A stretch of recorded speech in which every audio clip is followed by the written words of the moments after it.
પ્રકરણ 19 silver skin. Film આજના યુગનું દ્રશ્ય શ્રાવ્ય માધ્યમ છે જે મનોરંજનની સાથે સંદેશ આપવાનું પણ કામ કરે છે. આ પાઠમાં એક સેમિનારના સંવાદરૂપ પ્રસ્તાવના દ્વારા ફિલ્મ જગત અને તેના વિવિધ પાસાઓ પર પ્રકાશ પાડવામાં આવ્યો છે. ડોક્ટર બાસુ શર્મા જેવા નિષ્ણાંતના માર્ગદર્શનથી ફિલ્મ જોવાની કળા વિશે વિદ્યાર્થીઓનું જ્ઞાન વિસ્તરે છે. પાત્રો: ડોક્ટર બાસુ શર્મા, ઉદ્ઘોષક સુહાસ, વિકાસ, વિશાખા, અનુજ, ઈશ્વર અને મેયર. દ્રશ્ય 1. વિકાસ, ચાલ જલ્દી સેમિનાર હોલમાં પહોંચીએ, નહીં તો બેસવાની જગ્યા નહીં મળે. ધીરજ રાખ, આપણે જરાય મોડા નથી, શાંતિથી જઈએ છીએ. તું બહુ ઉત્સાહિત છે એટલે તને એવું લાગે છે દોસ્ત. તું ડોક્ટર બાસુ વિશે જાણતો હોત તો તું પણ મારા જેટલો જ ઉત્સાહિત હોત મિત્ર. હા, પણ સાચું કહું, મને ફિલ્મમાં વધુ રસ નથી. ઠીક છે, ક્યારેક જોઈ લઉં જોવા ખાતર. આ તો તેં બહુ આગ્રહ કર્યો એટલે તારી સાથે આવું છું, તારા આ ડોક્ટર બાસુને સાંભળવા. સમજ્યો? સારું સારું, ચાલ હવે જલ્દી. અરે ઈશ્વર, તું પણ આવે છે ને? હા યાર, આવી તક જતી કરાતી હશે. ડોક્ટર બાસુ આપણા જેવા વિદ્યાર્થીઓ માટે ખાસ પ્રોગ્રામ કરી રહ્યા હોય ને આપણે ના જઈએ એવું તે કાંઈ ચાલતું હશે. ચાલો ચાલો.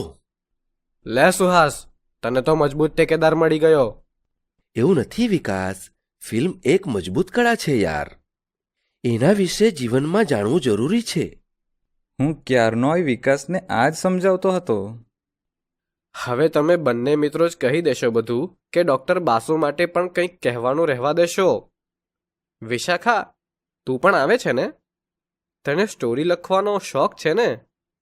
તો તારે પણ. સ્ટોરી તો હું લખવાની જ વિકાસ, આજે નહીં તો કાલે. પણ લખતા પહેલા જરૂરી માર્ગદર્શન અને અનુભવ તો મેળવવા પડે ને. એટલે જ આજે બાસુદાને સાંભળવાનો સમય કાઢ્યો છે. અને ખાસ તો આખો સેમિનાર આપણા સૌ માટે હોય તો કેમ ન જઈએ? લો ભાઈ, આ વિશાખા પણ સમય. આપણે તો સાવ નવરા રહ્યા ને. પણ વાંધો નથી, આપણે બેઠા બેઠા સાંભળશું. તું સરખી રીતે સાંભળે તોય ઘણું. ચાલો જલ્દી. દ્રશ્ય 2. સ્થળ: શહેરનું ઓડિટોરિયમ. બધા ઓડિટોરિયમમાં બેઠા છે. ઉદ્ઘોષક: સૌને નમસ્કાર. આજના આ વિશિષ્ટ સેમિનારમાં ઉપસ્થિત વિખ્યાત ફિલ્મકાર ડોક્ટર બાસુ શર્માજી, શહેરના મેયર સાહેબ અને આપ સૌનું ઉષ્માપૂર્ણ સ્વાગત છે. હું આપણા શહેરના મેયર શ્રીને વિનંતી કરું છું કે તેઓ આપણા અતિથિ ડોક્ટર શર્માજીને સ્વામી દયાનંદ સરસ્વતીજી લિખિત સત્યાર્થ પ્રકાશ પુસ્તક આપીને સ્વાગત કરે. ખૂબ ખૂબ આભાર. હવે હું માનનીય મેયર શ્રીને વિનંતી કરું કે તેઓ પ્રાસંગિક વાત કરે.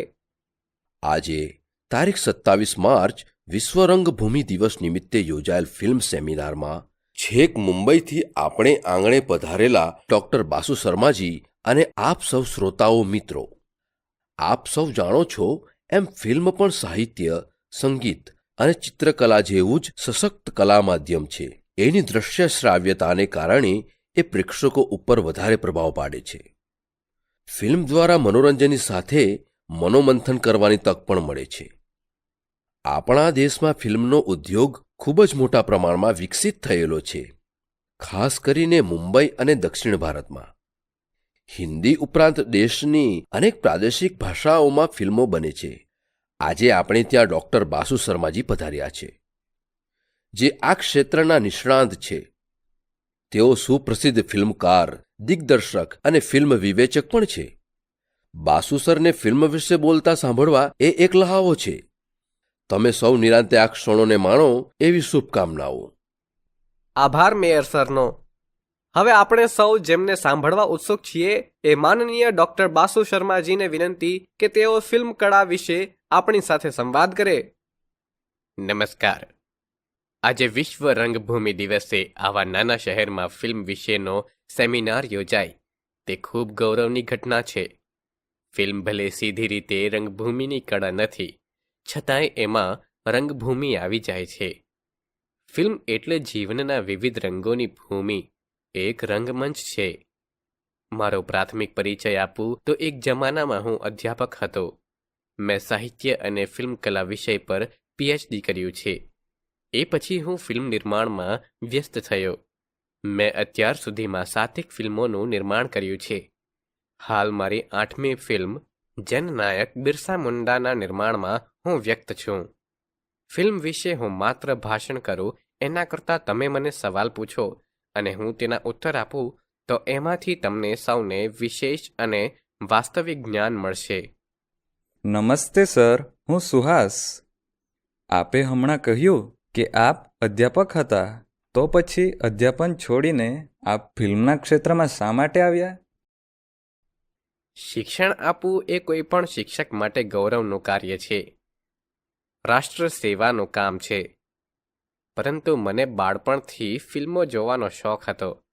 શાળા અને કોલેજના સમયમાં નાટકોમાં પણ ભાગ લેતો હતો. એક પાત્રીય અભિનય અને એકાંકીઓ લખીને ભજવતો હતો. અને એ સમયે આર્થિક તંગીને કારણે ફિલ્મ બનાવવી શક્ય નહોતી. પરંતુ જેવો અધ્યાપક બન્યો કે થોડા જ વર્ષોમાં મેં મારા સપનાને પૂર્ણ કરવા ફિલ્મ નિર્માણમાં ઝંપલાવ્યું. અને એક વાત હું એ પણ સ્પષ્ટ કરીશ કે ફિલ્મ પણ શિક્ષણનું જ માધ્યમ છે. શાળા કોલેજમાં એક ક્લાસરૂમમાં વ્યાખ્યાનો દ્વારા શિક્ષણ અપાય છે, જ્યારે ફિલ્મ દ્વારા આખા સમાજને, રાષ્ટ્રને શિક્ષિત કરી શકાય છે. શું ફિલ્મ ક્ષેત્રને વ્યવસાય તરીકે સ્વીકારી શકાય? એમાં કેવી ને કેટલી સંભાવનાઓ રહેલી છે? હા, બિલકુલ સ્વીકારી શકાય. એમાં અનેક સંભાવનાઓ રહેલી છે.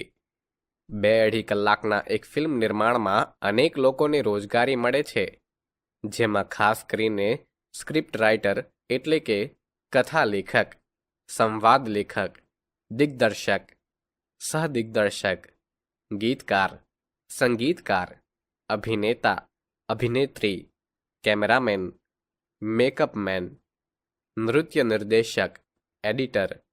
શૂટિંગ વખતે પણ બીજા અનેક માણસોની જરૂર પડે છે મિત્રો. આ ઉપરાંત ફિલ્મ બની ગયા પછી દેશભરના થિયેટરમાં રિલીઝ થાય. આ રીતે એક ફિલ્મ નિર્માણથી હજારો લાખો લોકોના પરિવાર નભે છે. સર, મારો એક સવાલ છે. હા, પૂછો. સર, આટલા બધા લોકો મળીને કાર્ય કરે ત્યારે 2-2.5 કલાકની એક ફિલ્મ બને છે એવું આપે કહ્યું. પણ સોરી સર, આમ છતાંય હું માનું છું કે ફિલ્મો અમારા જેવા યુવાનોને, સમાજને ગેરમાર્ગે દોરે છે એવું મારું માનવું છે. આપ શું કહેશો? તમે ખૂબ સારો સવાલ પૂછ્યો છે. તારા જેવું વિચારનાર ઘણા યુવાનો હશે. તેથી સૌએ એક વાત સમજવી ખાસ જરૂરી છે કે ફિલ્મ પણ એક પ્રકારે સાહિત્ય જ છે. અને સાહિત્ય કદી કોઈને ગેરમાર્ગે ન દોરે. ફિલ્મ કલા એક જ કલા એવી છે કે એમાં બીજી કળાઓ સમાયેલી છે.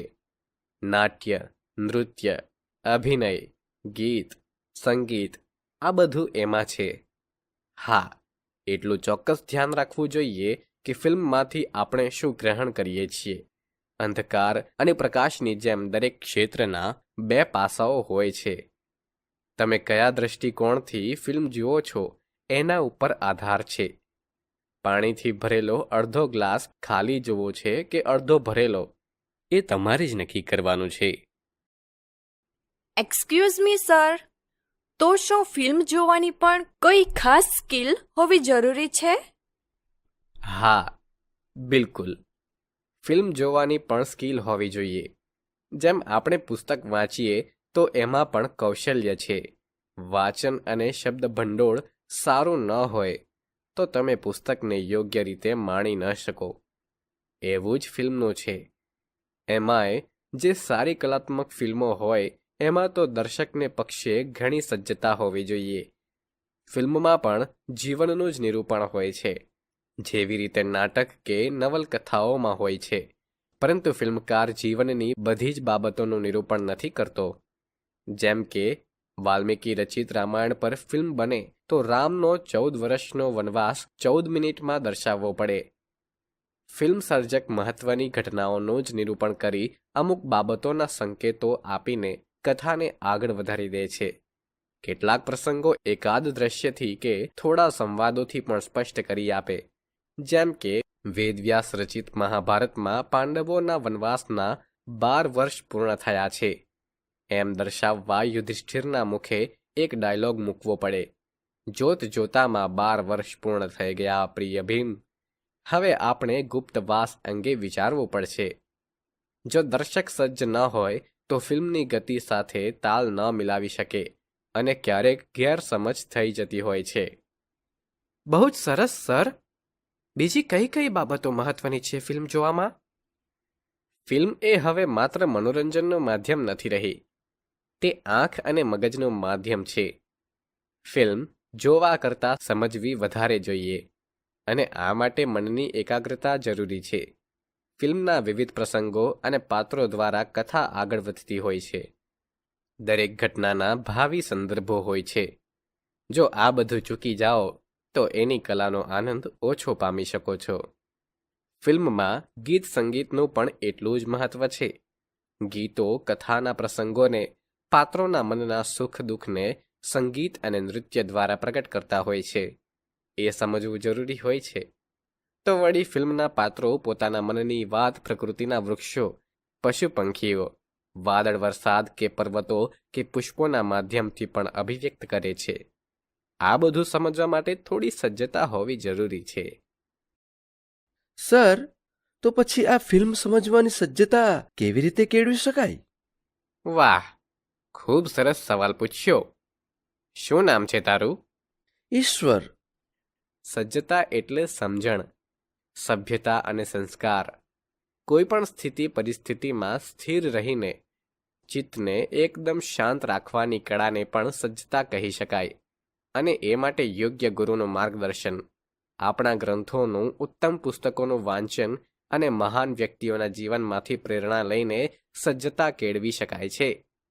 સર, અમને તમે એવી ફિલ્મો સૂચવી શકો જે અમને ભાવક તરીકે સજ્જ થવામાં મદદરૂપ થાય? જરૂર. હવે પછીના સેશનમાં હું સ્ક્રીન પર કેટલીક ખાસ ફિલ્મોના ખાસ દ્રશ્યો બતાવીને સમજાવવાનો છું, જેથી તમને ખ્યાલ આવશે કે ફિલ્મો કેવી રીતે જોવી, સમજવી જોઈએ અને કઈ રીતે સજ્જ થવાય છે. તો મિત્રો, હું માનું છું કે ફિલ્મ નિર્માણ વિશેનું આપને પ્રાથમિક જ્ઞાન મળી ચૂક્યું હશે. હવે મળીશું બીજા સેશનમાં. ડૉક્ટર બાસુ સાહેબે ફિલ્મ વિશેની ખૂબ સુંદર સમજ આપી છે. હવે હું શિક્ષક શ્રી મુકુંદભાઈને વિનંતી કરું કે તેઓ આભાર દર્શન કરે.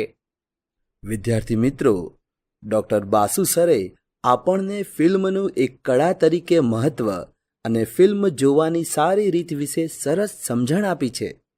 તમે આ બધું ધ્યાનથી સાંભળ્યું છે, જે તમારા એક વ્યક્તિ તરીકેના ઘડતરમાં ખૂબ ઉપયોગી થવાનું છે. આ માટે હું સંસ્થા વતી ડૉક્ટર બાસુ શર્માજી સરનો આભાર માનું છું. આ સંકલિતમાં એક વિદ્યા સંસ્થાના ઓડિટોરિયમમાં યોજાયેલ સેમિનારના સંવાદ રજૂ થયા છે. સુહાસ, વિકાસ, ઈશ્વર, વિશાખા અને અન્ય મિત્રો ફિલ્મ વિશે વધુ જાણવા ઉત્સુક છે.